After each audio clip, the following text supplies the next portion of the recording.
Welcome to the IL Newsroom. I am Terry Foy, joined by ILWomen editor Halley Quillinan, and we are here with the ILWomen weekend recap video. And Halley, the weekend got off to a little bit of a bumpy start as it related to the hashtag IL Gameday, going through a little bit of scheduling mishap as we've seen pretty much all across the East Coast this weekend. So Carolina comes up to College Park. They're playing on the field hockey field. Not conducive as it relates to press box amenities. And they tried to get off to an 11:30 a.m. start. The game got called about halfway through the first half. I really enjoyed the way that the people were coming out, trying to shovel off the lines throughout the game, but it just wasn't a matchup. It wasn't conditions worthy of a number 1 versus number 2 showdown, right? Yeah, no, dedicated shoveling crew there on the field. They were doing their best to really just maintain safe conditions. And I think both coaches, about 10 minutes into the game, just knew that it wasn't the time or the place for a number 1 versus number 2 showdown. It really just wasn't safe for the players on the field. So the game was suspended. The two teams will be taking the field tomorrow afternoon at 1 p.m., barring no inclement weather, and they'll be starting at 0 all. And so, again, a potential national championship preview taking place on a slippery track. You mentioned one of the things that stood out to me as potentially one of the better indicators of how impressive these two teams are is at least as it relates to their toughness, not a lot of tights, not a lot of spandex on the field. What do you think of that? No, that was the first thing I noticed. A lot of girls were there, bare legs, not even wearing gloves. The snow was coming down hard. A lot of toughness out there, and hopefully tomorrow conditions will be better. It's definitely just a matchup early on in the regular season that fans are looking forward to.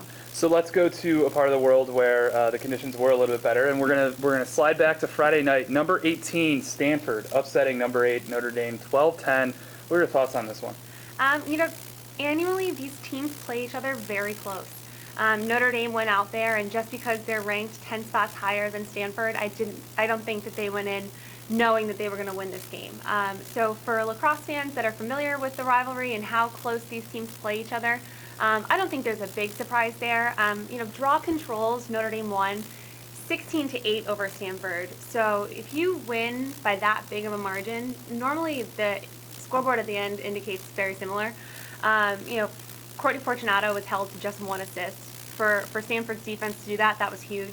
Rachel Ozer had 4 goals for Stanford to lead the way, and Allie Ducar, a freshman for the Cardinal, she had 8 saves on the day and played huge for freshmen. And how did this one go for you as it related to your staff picks?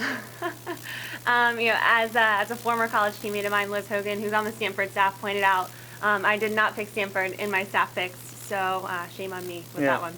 So moving on, another notable result from the weekend was a Saturday afternoon game played in increasingly bad weather as the game went along. The Loyola Greyhounds fell behind, made a run, and then ultimately came up short against the Princeton Tiger team, who really maintained possession down the stretch. Yeah, it was funny as we were watching here at the IL headquarters, watching all the live streams going on. It was like we were watching the weather make its way up the coast. First, it was very bad here in Maryland, and it made its way to Princeton, especially in the second half. Princeton won 16-4 in the draw control column, and they just controlled possession. Loyola was able to chip away, maintain the lead for a brief moment in the second half, but once you're winning the draw controls, especially down the stretch, Princeton just dominated possession, and Erin Slifer came up huge as a senior. She had a career-high 5 goals. Her and Erin McMunn really set the pace for this team, and I think you're going to be seeing this is just a veteran team, and they're going to pull out wins when they can get the ball. Uncommon that both Loyola's men's and women's team lose on the same day. So I want somebody, it felt like there was a moment in real time when the men's team was making its comeback versus Holy Cross. I think they outscored the Crusaders at 4-1 or something around that period of time, and it was concurrent with when Loyola women's team was making a run against Princeton. I feel like in that 15-minute span, they outscored their opponents by like a 10-2 margin, and neither were able to come up with a W. But moving on, a couple of results. This is, I called you out for your staff picks, miss, so I'm going to say that I went on a limb and picked Delaware over Penn, and that one ended up not coming to fruition. And why do you think that is? What do you think the Quakers showed today? I think that the Quakers just showed what they've been showing for the greater part of the last decade. They're a very strong defensive team. Delaware in their last 2 games, kicking off the season versus Georgetown, and then again Lafayette earlier this week. This is a team that can put up some major points. They really showed their ability to have a balanced offensive, really onslaught against Georgetown a week ago, but playing against a defense that just plays so, really just sound. They play fundamentally sound. Penn doesn't give up a lot of fouls. They don't give up a ton of 8 meters. They held Delaware to just 7 goals.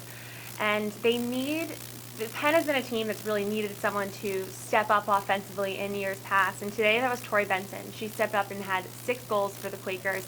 And they got off to a pretty good start in 2015.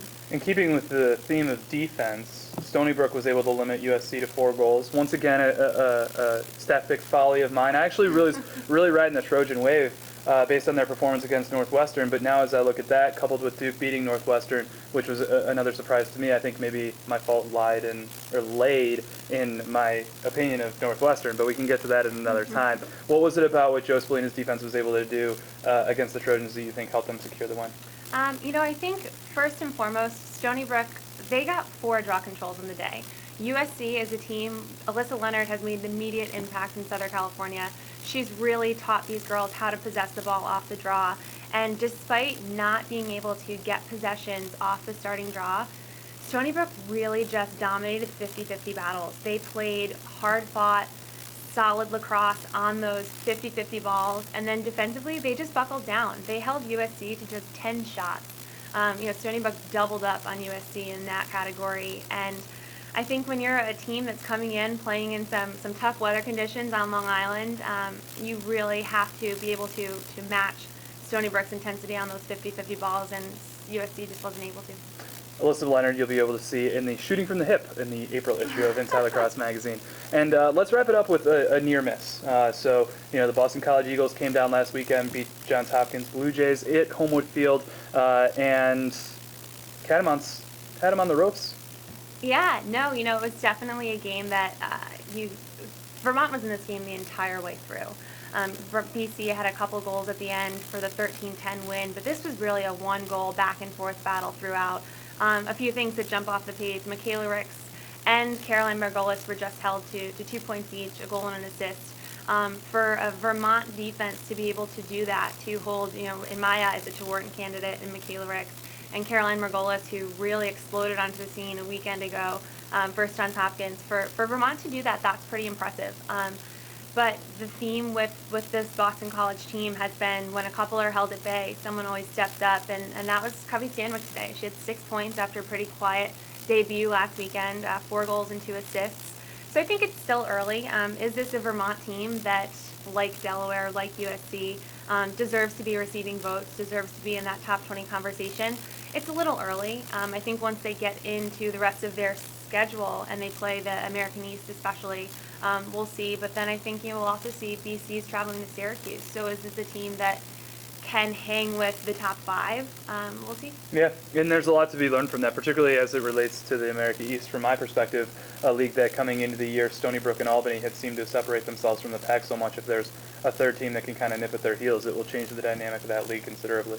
And yeah, Vermont, they beat Stony Brook in the regular season last year. So I think anything can happen. In the CAA and America East, it'll be a really interesting year from here on out. Halley, what did you think of your first appearance on the weekend recap? I hope I did an okay job. Nice.